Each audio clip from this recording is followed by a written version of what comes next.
Hello বন্ধুরা, তোমার কেমন আছো? আশা করছি খুব ভালো আছো। তো নতুন একটা ব্লগ নিয়েছিলাম, ব্লগটা দেখতে হবে। তো কবুতর দিয়ে আজকে চালে উঠে গেছি আর কবুতরের বাচ্চা ভালো করে চেক করলাম, সেটাই তোমাদের দেখাবো। ভিডিওটা স্কিপ না করে পুরোপুরি ভিডিওটা দেখতে হবে। তো আমার কবুতরের লফটে চলে আসলাম। কবুতরের লফটে দেখতে হচ্ছে যে নতুন আমি যে গিরিবাস কবুতর কিনে আনছিলাম, তো সেই গিরিবাস কবুতরে দেখো মেয়েটাও বসছে এখন ডিমে।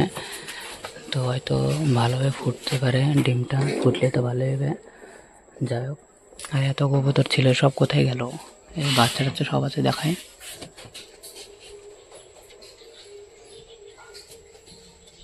তো কবুতরের বাচ্চারা ভালোই বড় হয়েছে মোটামুটি।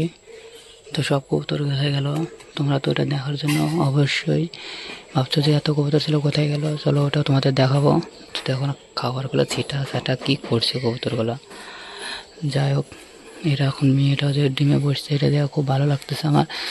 তোমাকে ভালো করে দেখাই মেয়েটা যে ডিমে বসছে।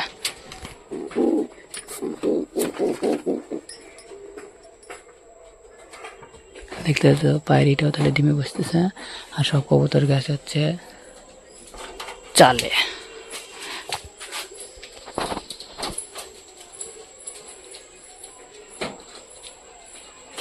তো সব কবুতরই চালে গেছে। দেখো অনেক দিন পর ভাবলাম একটু চালে উঠে দিই। তো চালে উঠেছি, আবার বৃষ্টি নেমে গেছিলো।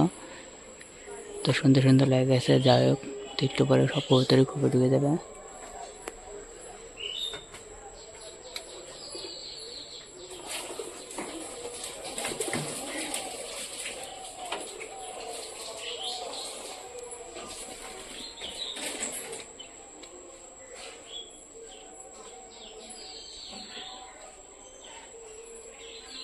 তো ওই চালে চলে গেছে এক জোড়া কবুতর।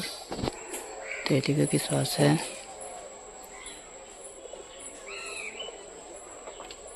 তো এখানে যে চারিতে যে মাছটা ছিল, এখানে তো বাসলো, তো কিছু মাছ আছে। আর এই চারিতে যে মাছটা ছিল, ওই মাছটা আজকে বালতিতে তুলছে, ওটা তোমাদের দেখাবো। দেখতে থাকো পুরো ভিডিওটা স্কিপ না করে। তো ওই মাছটাই যেটা আমরা মাগুর মাছ বলি, তোমরা কি বলো সেটা যদি তোমরা অন্য অন্য জায়গায় অন্য অন্য নাম বলতে পারে, তোমাদের ওখানে কী নাম বলে অবশ্যই কমেন্ট করে বলো। আর এই মাছটা ওই চারিতে ছিল, মানে একদম ছোট্ট মাছ ছিল, তো এখন অনেক বড় হয়ে গেছে আগের থেকে। দেখতে পাচ্ছ তো কি পরিমাণে খাইছে, পেটে দেওয়া ফুলে আছে। ভিডিওটা এখানে শেষ করছি। ভিডিওটা যদি ভালো লেগে থাকে তো লাইক কমেন্ট শেয়ার সাবস্ক্রাইব করে দিও। বাই।